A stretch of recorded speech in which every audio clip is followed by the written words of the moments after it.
Very good morning, my dear students. Myself Nitish, Assistant Professor in Economics. जैसा कि पिछली classes में हम पढ़ रहे थे, योजना के माध्यम से देश का आर्थिक विकास, पंचवर्षीय योजना के माध्यम से किस तरह से देश का आर्थिक विकास किया गया, जिसमें हम सबसे पहले बात की प्रथम पंचवर्षीय योजना की और देन पंचवर्षीय योजनाओं पर बात करते हुए हम पहुंच गए थे 11वीं पंचवर्षीय योजना तक। यानी 11 पंचवर्षीय योजना हमने पीछे की ऑनलाइन क्लासेस में पढ़ ली हैं। आज हम बात करेंगे 12वीं पंचवर्षीय योजना की। 12वीं पंचवर्षीय योजना जो योजना आयोग द्वारा बनाई गई अंतिम पंचवर्षीय योजना है। यानी 12वीं पंचवर्षीय योजना के बाद योजना आयोग की जगह है एक दूसरी संस्था का गठन कर दिया गया, जिसे नीति आयोग के नाम से जाना जाता है। और योजना आयोग के द्वारा देश के लिए 12 पंचवर्षीय योजनाएं बनाई गई। 12वीं पंचवर्षीय योजना अंतिम पंचवर्षीय योजना है, जिसकी समयावधि 2012 से 2017 है। यानी 2017 के बाद देश में नीति आयोग के आधार पर या नीति आयोग द्वारा निर्धारित मापदंडों के आधार पर देश का आर्थिक विकास किया जा रहा है।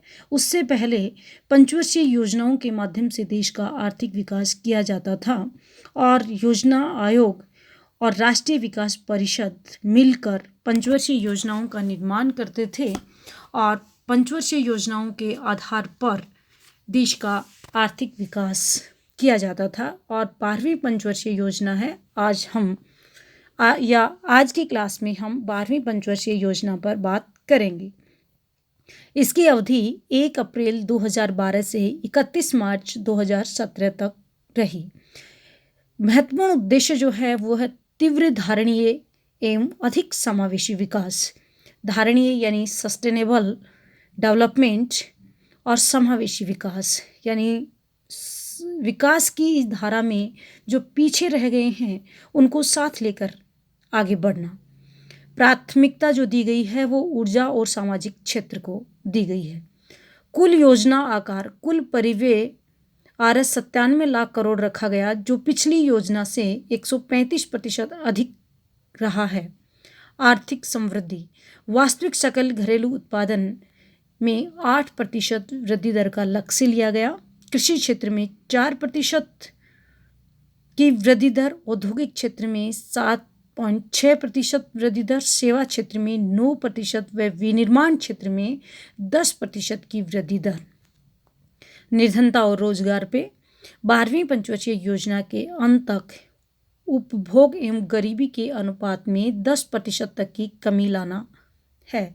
रोजगार में 5 करोड़ रुपए नए अवसर गैर कृषि यंत्र के लिए सृजित करना तथा योजना अवधि में इतने ही लोगों को दक्षता प्रमाण पत्र देना। शिक्षा पर योजना के अंत तक शिक्षा प्राप्त करने की मध्य आयु को बढ़ाकर 7 वर्ष तक करना।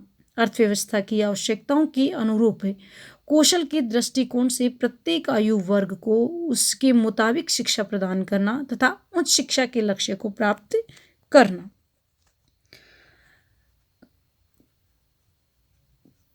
उच्च शिक्षा के लक्ष्य को प्राप्त करने के लिए 20 लाख रोजगार के अतिरिक्त अवसरों का सृजन करना। 12वीं पंचवर्षीय योजना के अंत तक बालक बालिकाओं, अनुसूचित जाति जनजाति, अल्पसंख्यकों एवं अन्य लोगों के बीच शिक्षा में असमानता को समाप्त करना। स्वास्थ्य योजना के अंत तक शिशु मृत्यु दर को घटाकर 25, मातृत्व मृत्यु दर को घटाकर 1 प्रत्येक 1000 जीवित जन्म में के स्तर पर लाना तथा बाल लिंगानुपात 0 से 6 आयु वर्ग के बीच को बढ़ाकर 956 करना। 12वीं पंचवर्षीय योजना के अंत तक कुल प्रजनन दर को 2.1 तक करना। योजना के अंत तक 0 से 3 आयु वर्ग के बच्चों के कुपोषण स्तर को राष्ट्रीय परिवार स्वास्थ्य सर्वेक्षण 3 के आधे के स्तर पर लाना।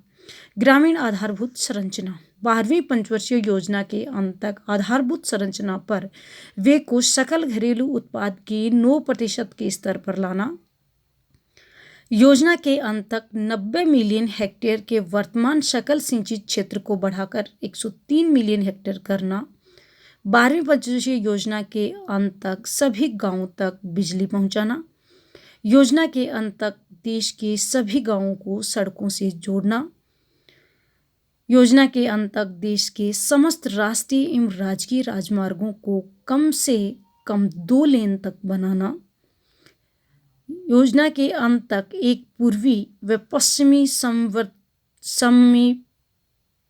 समीपवर्ती मार्ग गलियारों के निर्माण कार्य को पूरा करना, 12वीं पंचवर्षीय योजना के अंत तक ग्रामीण दूरसंचार के घनत्व को बढ़ाकर 70% करना, देश की 50% ग्रामीण जनसंख्या को 40% पेयजल की आपूर्ति नलों के द्वारा सुनिश्चित करना तथा 50% ग्राम पंचायतों को निर्मल ग्राम का दर्जा प्रदान करना, पर्यावरण और संपोषणीयता पर 12वीं पंचवर्षीय योजना में क्या कदम उठाने के लक्ष्य रखे गए, उपग्रहों से प्राप्त होने वाले चित्रों के हरित छाया आच्छादित क्षेत्रों में 12वीं पंचवर्षीय योजना के अंत तक प्रतिवर्ष 1 मिलियन हेक्टेयर की वृद्धि करना, योजना अवधि 2012-17 में 30,000 मेगावाट अक्षय ऊर्जा की क्षमता का सृजन करना, यानी 12वीं पंचवर्षीय योजना में पर्यावरण और संपोषणीयता पर अधिक ध्यान दिया गया। यहाँ पे वनों हरित आच्छादित क्षेत्र हैं, 12वीं पंचवर्षीय योजना के अंत तक 1 मिलियन हेक्टेयर वृद्धि करने की बात की गई। साथ ही वैकल्पिक ऊर्जा के स्रोत खोजने की बात कही गई, जिसमें अक्षय ऊर्जा क्षमता का सृजन कई हजार मेगावाट बढ़ाने की बात कही गई। सकल घरेलू उत्पाद के प्रतिशत के रूप में उत्सर्जन संरचना में वर्ष 2020 तक वर्ष 2005 की तुलना में 25% की कमी लाना, नवोन्मेष 2010 से 20 तक की दशक को नवोन्मेष दशक की घोषणा के साथ योजना में इस दिशा में भी विशिष्ट एवं विस्तृत प्रयास किए गए।